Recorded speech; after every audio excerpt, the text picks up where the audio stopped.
Hi everyone, welcome to another episode of Lyrical Lessons, where we take the lyrics of a song and attempt to extract the lessons from it, as well as other meanings of the song. Currently, I am working on the lyrical lessons for This Is America, which is by Childish Gambino, who is also an actor. And that one is very intense, so I've been doing a lot of research before I do that lyrical lesson in particular. But for this video, the lyrical lesson that we are going to do is for the song God is a Woman by Ariana Grande. And the reason I selected this song is because I am doing another vlog challenge, which is Subliminal Safari. It is 7 weeks of listening to subliminals to see how they affect my physical body and my life. So one of the subliminals, which is titled The Ultimate Supermodel Package, and it's by Crystal, it has God is a Woman as the song over the subliminal. So since I have been listening to this song multiple times a day, I have taken on an entirely new perspective of the lyrics. I remember when the song first came out, I heard it and it kind of slipped my mind. But now that I have been immersing myself in it, I am going to present to you the lessons I have been learning from this song. But before I get started, I wanted to share with you that I also have books related to this topic, God is a Woman. And I will go get them now.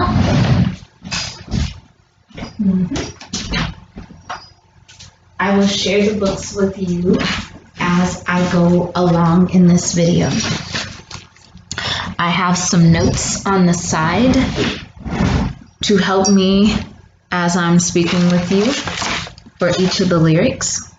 So before I get even started on the lyrics, I just wanted to share with you the reaction that people had when the song first came out. Some of them didn't even listen to the song. They just saw the title, God is a Woman. The response itself shows how powerful the concept of God being a woman is. Some people cannot handle it. That's what I saw when I saw people's reactions. Some people just could not handle it, especially if you watch the video, especially at the end, God being a black woman. God forbid God being a black woman. Okay. It's worse she's a woman. But now she's a black woman? Oh no. But people were really upset. They were like quoting the Bible on Facebook. They were quoting the Bible on Twitter. They're like, my God is not a woman. My God is a man. And I'm like, look, God is a spirit, like depending on who you are. And I can understand why a lot of people had the response that they did, because I grew up in a very, very, very religious church, which was almost somewhat like a cult, but that's a whole nother story. I grew up in the church. I understand the reaction. I understand their panic. When people are presented with something that they are unfamiliar with or something that makes them uncomfortable, they get upset. Sometimes they yell. Sometimes they just can't handle it. It's different from what they've been told all their lives. A lot of people come from patriarchal societies and religions, and sometimes the women are in subservient roles. Sometimes they aren't. All depends on where you come from. So I will go throughout this song and read to you the lyrics. And as I read to you the lyrics, I'm going to pause to extract the lesson. So, God is a woman. You love it how I move you. You love it how I touch you. My one, when all is said and done, you'll believe God is a woman. So, the first two lines. You love it how I move you. You love it how I touch you. When people think of women, they think of beauty.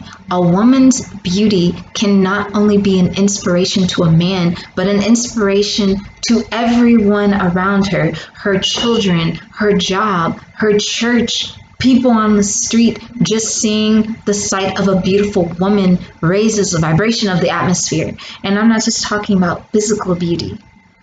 I'm talking about the way she moves, the food that she cooks, the way that she plants her garden, the way that she designs her house, the art pieces that she made, the lyrics that she sings in her song. One of the most beautiful women I've ever seen is Esperanza Spalding. She has her large afro and her voice is like a bird, and listening to her music brings soothing to my soul. Every woman has some type of thing that brings beauty and inspiration into this world. A woman can make a house into a home. You can give a woman that has, I guess, been trained in the feminine arts, you can give a woman an empty lot and she'll turn it into a garden. You can give her 3 ingredients and she'll turn it into a Thanksgiving meal. That is how powerful it is. She might have $0 and she will still look good on the street. Her hair will be done, her nails will be done, her earrings will be on point. She will find a way to be at her best. But not only that, when it says, you love it how I touch you, sometimes a woman will give you a hug. You can smell the fragrance of her perfume and get healed from that. Sometimes she'll just touch you with her hands, massage it. Your whole body will be rejuvenated. She might have sexual experiences with you and change your entire world. Look at what Erykah Badu did to all of these different men. Did they sing the same after? I don't think so. I don't think so. We come out through a woman and we try to get back in, or some of us do. We come out through a woman and some people spend their whole lives trying to get back in. A woman can destroy your whole life. A woman can break a man down, but she can also build a man up or build a woman up. Haven't you ever met those people with all of these different mommy issues and their lives are completely ruined because their mother did not nourish them or nurture them? But in this song, she says, you love it how I move you. You love it how I touch you. My one, when all is said and done, you'll believe God is a woman. So that line, my one, I interpret that as different things.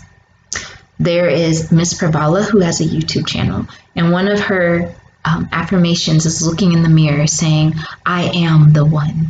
I am the one. And when I first heard that, I started practicing it. But I didn't fully understand it until I heard this song, and now I know what it means. It's like, I am the one. I am a creator. I can create human beings in my freaking body and bring them out into the world. I can nurture an entire civilization. I can change the genetics of my child in my womb with my mind, depending on my stress levels, what I'm eating, and what I'm thinking. I have power within me.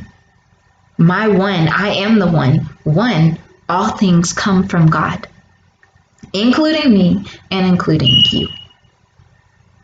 It says in the Bible, if you're religious, in the Bible it's like, God is one. Pray, O Israel, our God is one. There is only God. God is everywhere in some belief systems. In some people's belief system, God is everywhere. God is in me. God is in you. God is in that tree. God is in this space. God is everything. God is one. So when you look at a woman, what do you see? You see beauty, God is beauty. You see love, God is love. You see creation, God creates. You give her a seed or like your sperm, she will turn it into an entire human being. Nothing happens with the sperm until it hits her body and she starts creating with it. And sometimes, if you, I guess, believe in parthenogenesis, sometimes she doesn't even need sperm. She just can create it out of her entire body. Some people don't believe it. They'll argue about parthenogenesis, but that is a scientific term, parthenogenesis. She can create without the man there. I just thought that was pretty interesting. My one child of God. We are all children of God. In the Bible, and I keep bringing up the Bible because that's what a lot of people are familiar with, and that was the group that was the angriest about the song as God is a woman. My one, we are God's sheep. Jesus mentioned people being sheep. You are the lamb, like I am the lamb of God. You are my lambs. You will follow me. I am the good shepherd. You are my lambs. So just think of that in that terminology. My one, you are my one. You are my creation. You're my child. You are my love. You are whatever I say that you are. I also wanted to add on to the part of the you love it how I touch you, how I move you. I just got through reading this book, which is Shakti Mantras. Oops, I got some little gold on it. Shakti is an energy, feminine energy. It is a force that can either rock your world in a good way if you know how to use it, or rock your world in a bad way if you don't know how to use it. So that's the first book I wanted to show you. Shakti Mantras. Mantras to the divine goddess, divine feminine. Okay, next one. I'm going back and forth between my notes.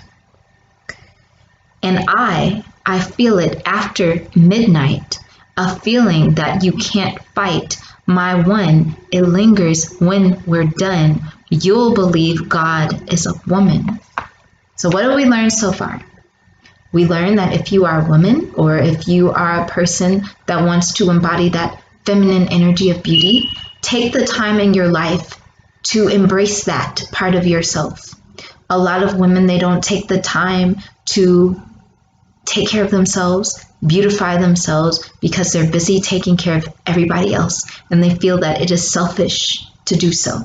In the past, women used to take lavish baths for hours. They would put fine oils in their hair and garlands on their neck and jewels, wear all the jewels that their family had inherited for generations. You should not feel guilty for looking like an inspiration for the world. That is what you came here for, to inspire. So do that. If you want to be a tomboy and have your tomboy feminine force out there, be that. If you want to be a girly girl and mesmerize as you walk down the street, have all eyes on you, be that. Whatever makes you happy, whatever brings joy to the world, embody that energy. So anyway, it lingers when we're done.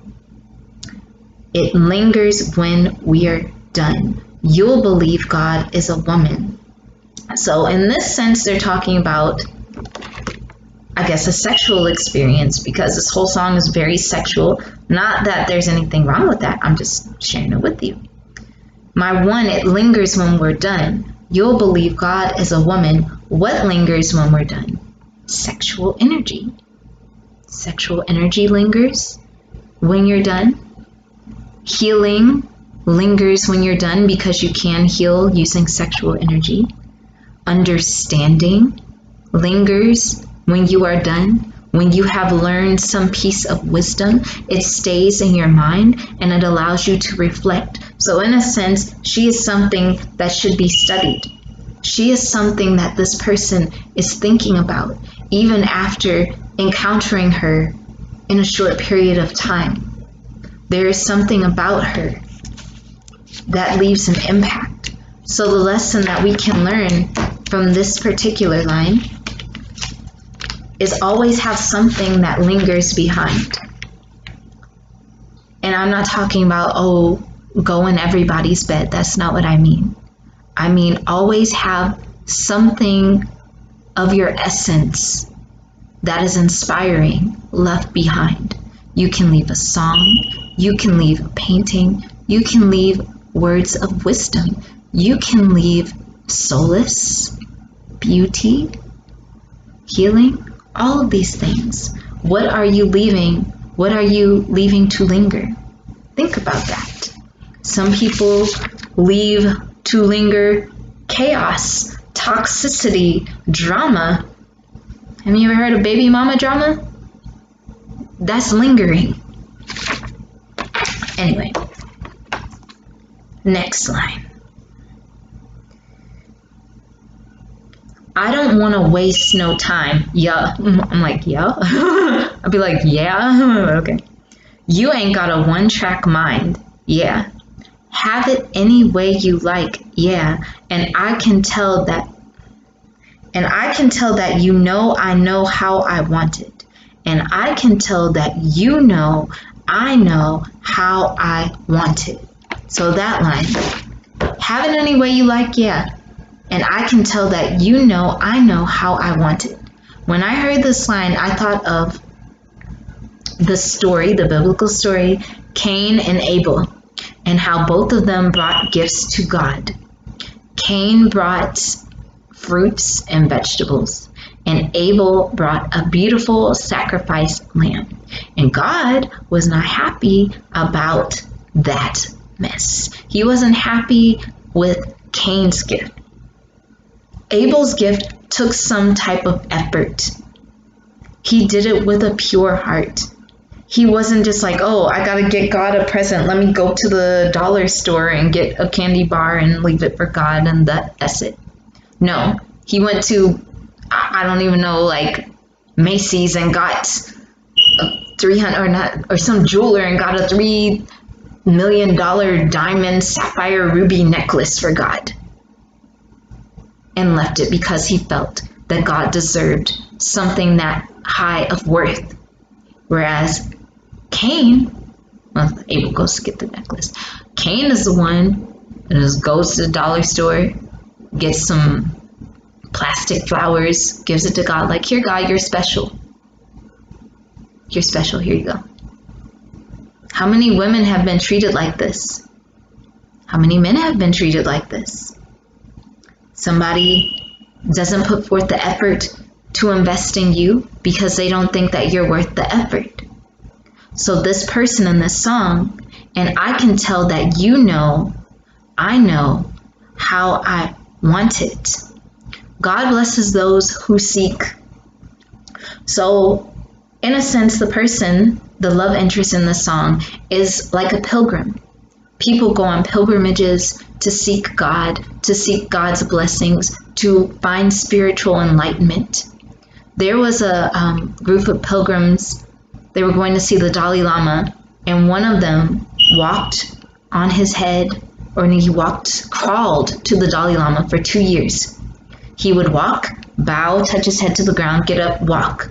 He did this for like 1 or 2 years, walking to the Dalai Lama. How many of us would have that dedication? We would stop like a foot away, like, I'm done, I don't want to do this anymore. He felt that the Dalai Lama was worth walking all of those miles, bowing down in reverence to go hear him speak. So this person in the song has the same mindset. He knows that this woman is not just any woman, because no woman is just any woman.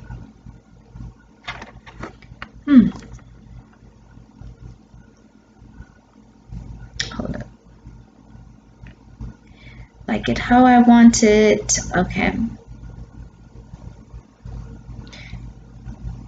Ain't nobody else can relate. Boy, I like that you ain't afraid. Baby, lay me down and let's pray. I'm telling you the way I like it, how I want it. So, boy, I like that you ain't afraid. I wrote, people intimidated of union with God. You know how many people on this earth are intimidated by God? How many people on this earth are intimidated by beautiful women? You see all these supermodel women that are completely single. They can't find any guy or any woman to come up and, I guess, court them because they are so in awe of their greatness, they don't feel that they are worth their time. They don't even feel like they can even try. But if God made you, if God is a woman, women like attention sometimes, or actually a lot of the time, depending on the woman. Women like to be pursued by the people they want to pursue them. Now, sometimes we get pursued by people we don't want to pursue or pursue us, and that's happened to me plenty of times. I'm just like, can you just go away? But this is a person that wants to be pursued by this individual. And it says, I like that you're not afraid. She's probably liked other people in the past who didn't even try to come up to her because they were intimidated by her greatness. So just showing that humility, like, okay, I know I might not be on her level, I'm going to try. That is a lesson for us, for anything in life. Don't be intimidated by anything in life. We're all human beings. We're all on an equal playing field. You should not be intimidated by somebody else because we all have a spark of divinity in us. Therefore, all good things on this earth are for you. And you have the right to pursue those things. It says, baby, lay me down and let's pray. And some of the words I wrote were action, the sacred, creation, union. I know a lot of people probably got angry about this line. They're like, you're combining prayer with sex and that's just wrong. That's just sacrilegious. I'm like, look, prayer is more than just bowing down, bowing your head, folding your hands and getting on your knees. I mean, you can do that. You can bow your head on the ground. But prayer is action. And this is what this dude, I'm just going to say it's a dude. I guess because I'm heterosexual, so that's like what I'm visioning in my mind. But you can switch it to a girl if you're not. But like this dude is taking some action to pursue this woman. She says, lay me down and let's pray. So they're about to form a union. They're about to form a union. It's just like when you become, say, a Christian or in some other belief system, you have an initiation to unite with that spirit. You have Jesus living in your heart. You have Yeshua coming over your life. You have Oshun over your head or another Orisha over your head. You are uniting with this creator. You're uniting with this spirit, and that is what she's doing. Let's pray. We're about to do some energetic exchange. Creation is prayer. In the Hebrew Bible, God created the world. God spoke it into existence.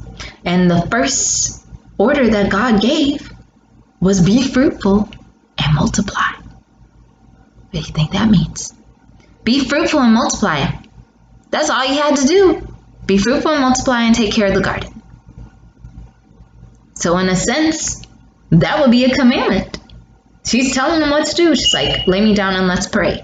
We're going to create some stuff. We're going to create prosperity. We're going to create a child. We're going to create a union, because when you're in a relationship is its own spiritual thing. It has its own spirit and energy. When you have a healthy relationship, you can heal the community. Okay, I'm like going back and forth between these papers. I'm sorry. This is just deep. Okay. And I can be all the things you told me not to be. When you try to come for me, I keep on flourishing, yeah. And he sees the universe when I'm the company. It's all in me. So I can be all the things you told me not to be. I keep on flourishing. I see this as trying to control God. You see people out here destroying the universe or destroying the earth because they are trying to be in control. They're trying to make orderly things go in a disorderly way. Everything was made perfectly. Everything was working just fine. and you're trying to make it something that it is not, and you are causing chaos and destruction. And I'm not talking about you, I'm just talking to the people doing this stuff, unnecessary stuff, because they are not in union with God. If they were in union with God, they would treat nature with reverence, they would treat the earth with respect. Would you go into your own house and ruin all of your furniture and burn it down? A house that you spent years building? You're doing the same thing to the earth, raping the earth, pillaging the earth. I can be all the things you told me not to be. This also relates to women. There, in the past, depending on which society you were in, women were ostracized. Women were second-class citizens. They were basically slaves. They couldn't be anything that they wanted to be. If they wanted to be an athlete, depending on the society, they could not be an athlete. If they wanted to be the president, they could not be the president. They could not speak. They could not uncover their heads or whatever, depending on where you are, because some women prefer to cover their heads, and that's all right too. But she's saying, I can be anything I want. You can't pigeonhole me. Like me, I'm in St. Louis. When people say, oh, you got a bachelor's degree in English? Are you a teacher? They never ask if I'm an editor. They never ask if I'm with a publishing company. They never ask if I'm a curriculum developer. They're like, oh, well, why don't you just be a teacher? I don't want to be a teacher. Well, why don't you just be a teacher? Because those were jobs in the past that a lot of women took. That was one of the only jobs they could get in this society. Secretary, stay-at-home mom, educator. And there are still people with this mindset. There are still people who cannot, when they imagine a certain position in a job, imagine a woman in that place. They cannot imagine a woman as a president. They cannot imagine a woman as a mayor or in any other high politically ranking position, you know? Or in jobs that men usually do, like construction work, female rappers, just different things. I keep on flourishing. So once she's gotten past all of this, like people telling her what to do, what she can and cannot be, she doesn't care what these haters say. She's just going to do what she does. Then that's how God works. We can say anything we want to say. We can try to do anything we want to do to the earth. But at the end of the day, God has the last say so. Or that energy has the last say so. It's like, okay, you can destroy all you want. All I have to do is blow up the sun and you're gone. Like you're just a piece of dust. Like they keep playing with my earth. Okay. I'm going to keep flourishing. That is what God does. You plant a seed into the ground, you get flowers, you get more seeds. You open up an apple, more apple trees, like 5 or 6 apple trees potentially. And that is why that line really speaks to the people that trash the song. They're like, God cannot be a woman. My God is not a woman. My God can do this. Women need to know their place. Especially in the church. Women should not be a preacher. Girl, I got a whole nother thing over in this section. He sees the universe when I'm in company. It's all in me. It's true. The universe is all in our bodies. Dust we are, to dust we return if we believe in death. You might not believe in death, and that's okay too.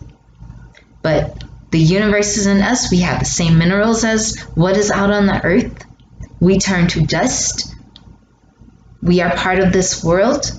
We are flesh, but we are also spirit. Everything is in us. The stars are in us. The universe is in us. Our future children are in us. The home of my future children is in me. The children are in some man somewhere out in this world. We are creators walking around waiting to create. Okay, next line.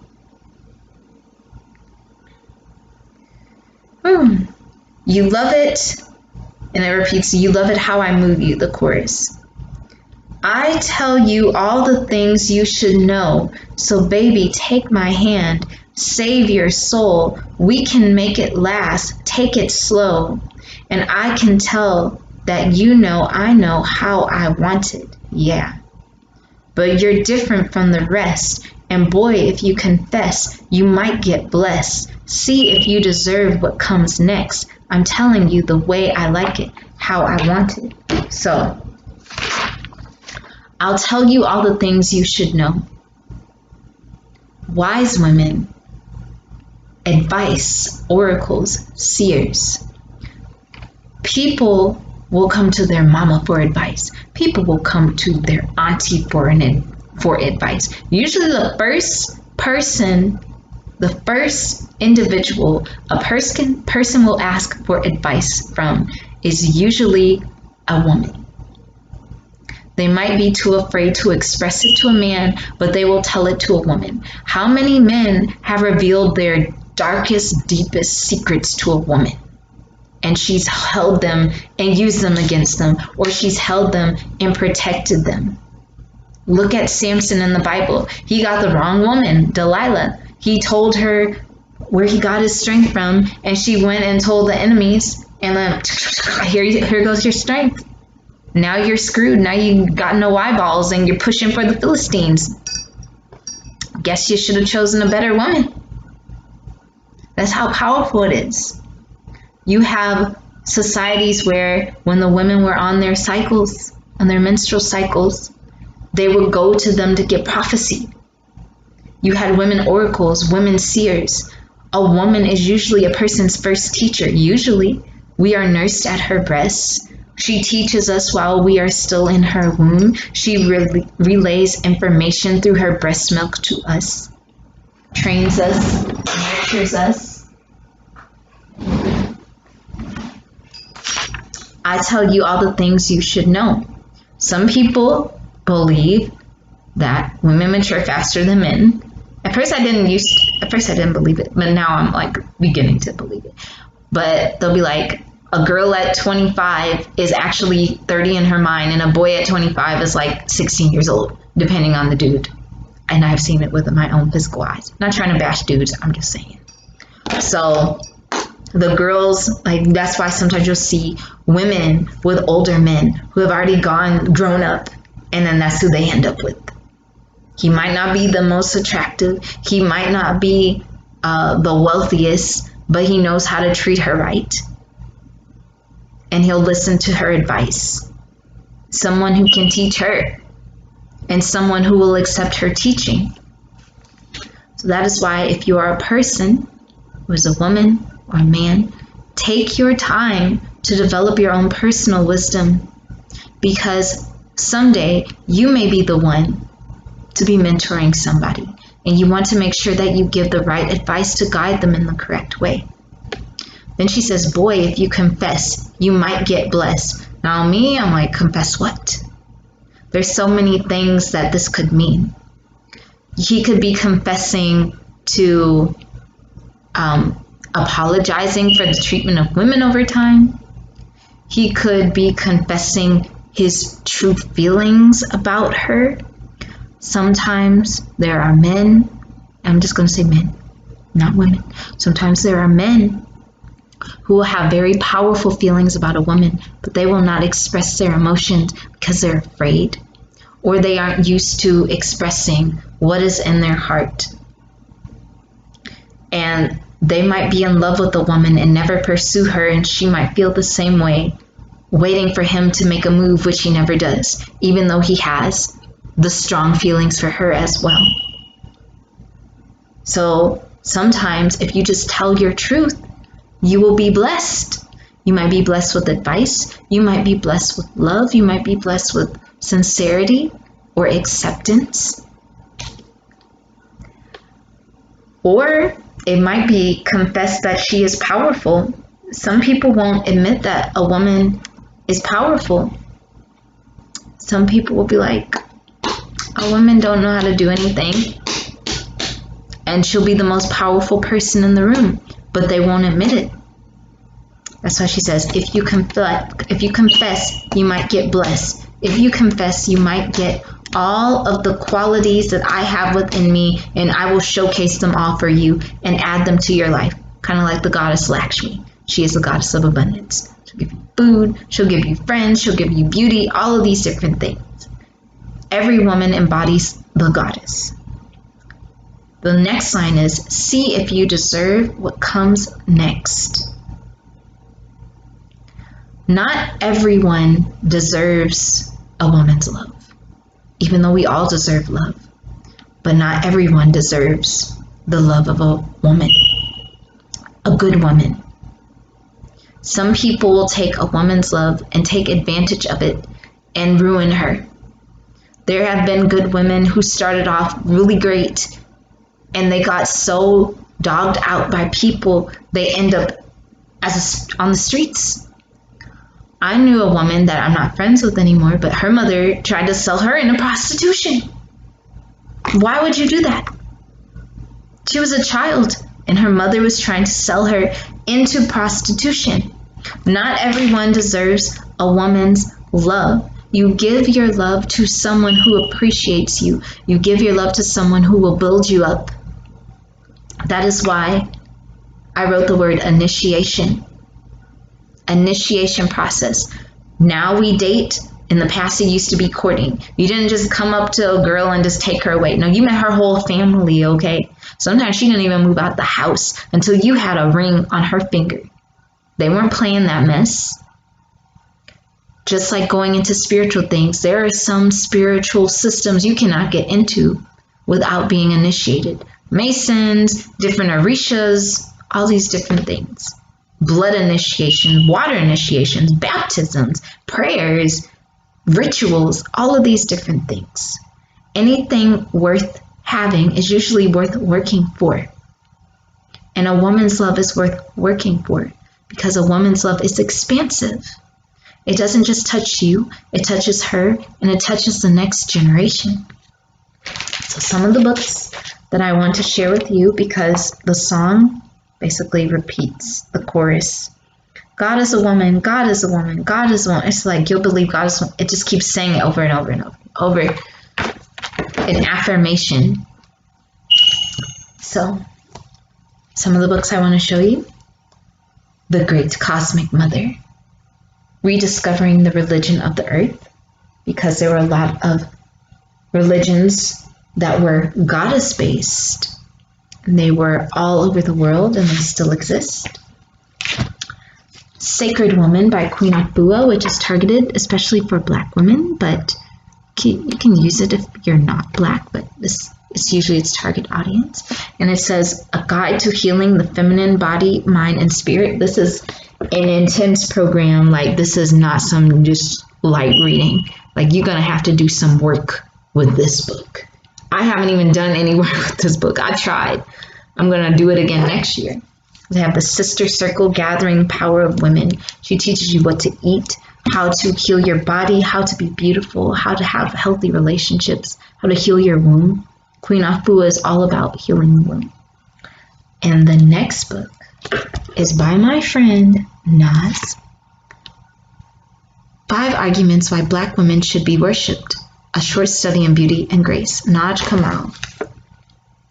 This is a very good book. Apparently he's not printing it anymore. He gave this to me in 2011. It says, Queen Kiara. With love, Brother Naj. This is a man who truly respects Black women. He loves his wife. He built his wife a chambers, her own chambers, and bows down at her feet at night because he has such a high regard for the Black woman. You don't have to worship the woman if you don't want to, but I'm just saying women are very powerful beings. If you respect a woman, if you treat her right, and she's a good woman, she will respect you and nurture you and love you your entire life. Even if you don't have any children with her and you have some other children with somebody else that you brought into the marriage, she will love those children just like she loved her own children. Because that is how powerful the love of a woman is. God is love. Women are love.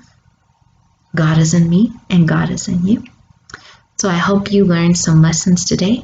Thank you for joining me for this lyrical lesson of God is a Woman. I hope you were inspired, and I hope that you go out and inspire others. Have a nice night. Bye-bye.